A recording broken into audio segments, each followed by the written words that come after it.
Hey guys, welcome back. Today we're going to be looking at the new Injustice 2 McFarlane Toys Batman figure. Here we have the figure, but before that, let's check out the box. This whole page punchers line for McFarlane Toys comes with a comic book. That's really the only difference between the regular ones. We just get the white side, and then we get a product shot on the back with the comic on the back as well. A little read up. And not much else going on. Maybe the bottom, little barcode. And that's about it. So before we look at the Batman, let's look at the comic book and its accessories. And up first for the Batman figure, we got the fairly standard collector card for the McFarlane figures. We get the shot of the comic book cover. And on the back, we get the read up for Batman. Pause it now if you want to read that info. Up next, we get the standard little disc that comes with the little peg for the bottom of Batman's foot. And then he also comes with two of the batarangs. Nice gunmetal. I really like the sculpt. For me, they're a little too thick, I guess. I would have liked them to be a little thinner so you can actually plug them into his hand, kind of like that. They're both the exact same thing. Nice gunmetal. Alright, let's check out the comic book that the figure comes with. And here we have the comic that the figure comes with. I like the cover for this. Nice, we got Dr. Fate, Supergirl, Green Arrow, and of course the Batman. On the back is just a logo of DC. I think they did a nice job with this. I'm not too familiar with which actual issue this is. It says alternate endings. So I wonder if that's not really part of the mainline issues. I'm not completely sure. I don't follow comics too often, but I'm familiar with Injustice. Now that we've looked at the accessories, let's take a look at the Batman figure, and holy smokes, guys. This figure is very impressive. Of course, I've got my gripes with it. They're small ones, but overall, I really like this figure. Especially for all the stuff you get come with. Although I would have liked maybe a little bit more gadgets instead of just two batarangs for Batman. But that's just a little nitpick. But overall, this figure, I think, stays true to the way he looked in the games.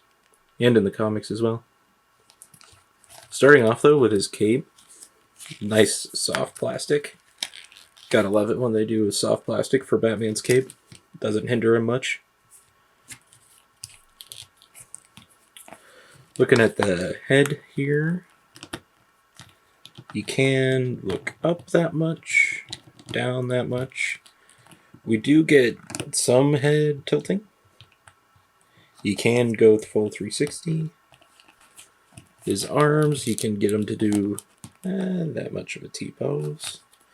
His arms could swing all the way around, but it'll get in the way of the shoulder pad. And I do like how they foresaw and made this really soft plastic for the shoulder pad so that we could get movement. And like with most McFarlane figures, we do get the butterfly joint. That adds just a little bit. It's enough for what it is, but if they wanted to add more, they would just cut out more of this. For the elbows, we get double jointed elbows that have pins in them.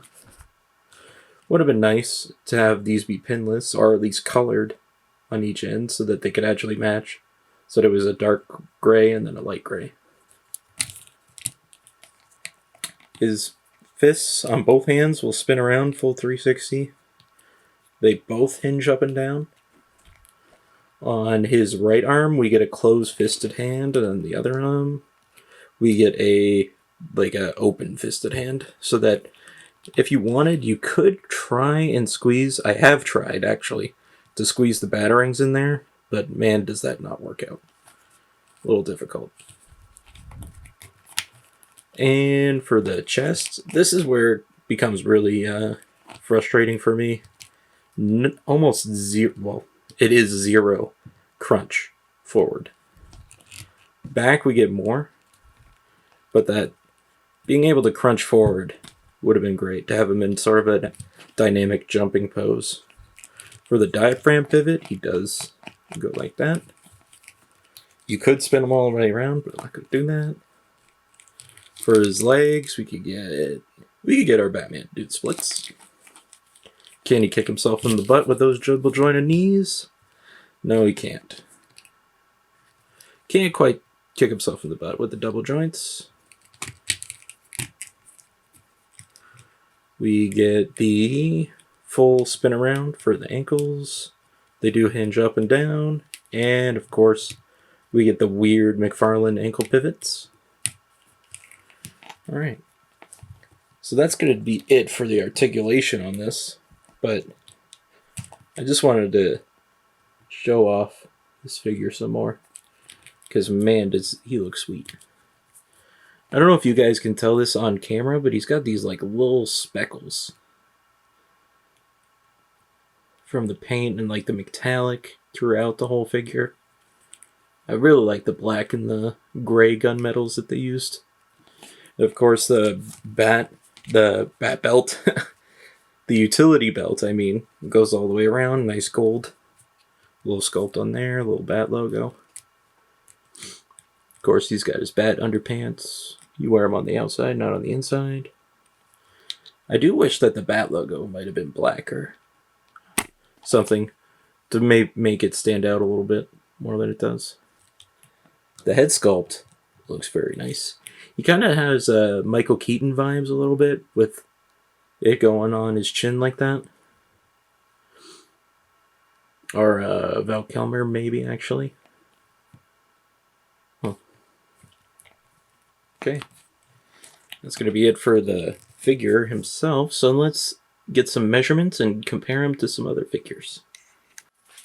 And getting out my tape measure, he is standing just a little bit over the 7-inch mark.